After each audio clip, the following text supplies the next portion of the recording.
नाद नियमित और स्थिर आंदोलन संख्या वाली मधुर ध्वनि को नाद कहते हैं। दूसरे शब्दों में संगीतोपयोगी मधुर ध्वनि नाद कहलाती है। संगीत में प्रयोग की जाने वाली ध्वनि सदैव नियमित, आंदोलित व मधुर होती है, जो सुनने में कानों को अच्छी लगती है।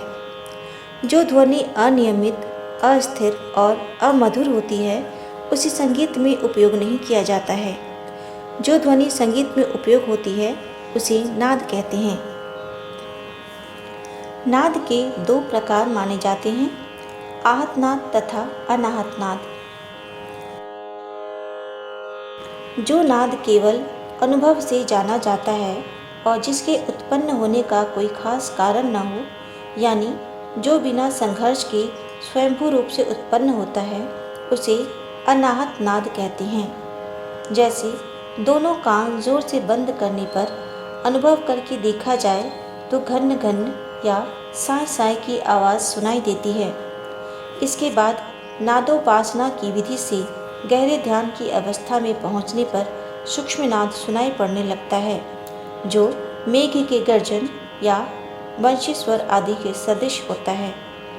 इसी अनाहत नाद की उपासना हमारे प्राचीन ऋषि मुनि करते थे। यह नाद मुक्तिदायक तो है, किंतु रक्तिदायक नहीं, इसलिए यह संगीतोपयोगी भी नहीं है। अर्थात संगीत से अनाहत नाद का कोई संबंध नहीं है। आहत नाद ध्वनि जो कानों से सुनाई देता है और जो दो वस्तुओं के संघर्ष या रगड़ से पैदा होता है, उसे आहत नाद कहते हैं। इस नाद का संगीत से विशेष संबंध है। आहत नाद ही संगीत के लिए उपयोगी है। इसी नाद के द्वारा सूर, मीरा इत्यादि ने प्रभु सानिध्य प्राप्त किया था और फिर अनाहत नाद की उपासना से मुक्ति प्राप्त की थी। नाद की मुख्य 3 विशेषताएं हैं: नाद की ऊंचाई नीचाई, नाद का छोटा बड़ापन और नाद की जाति अथवा गुण। नाद की ऊंचाई नीचाई।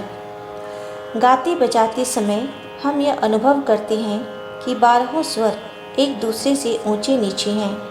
स्वर अथवा नाद की ऊंचाई नीचाई आंदोलन संख्या पर आधारित होती है।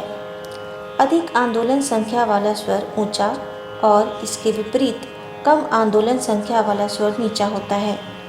गाते बजाते समय ऐसा सहज ही अनुभव किया जा सकता है कि सा से ऊंचा ग होता है, जिसका अर्थ है कि ग की आंदोलन सा से अधिक होगी। इसी प्रकार ग से नीचा रे होता है, अतः रे की आंदोलन ग से कम होगी।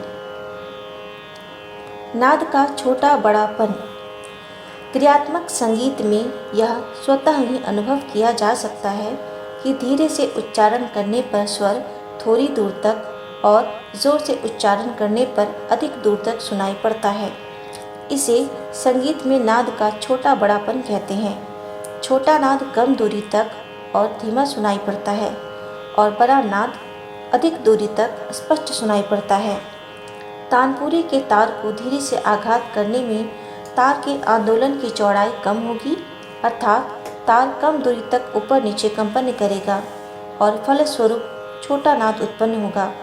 इसके विपरीत तार को जोर से छेड़ने से तार के आंदोलन की चौड़ाई अधिक होगी और बड़ा नाद उत्पन्न होगा। इस प्रकार स्पष्ट है कि नाद का छोटा बड़ापन आंदोलन की चौड़ाई पर निर्भर है। नाद की जाति अथवा गुण।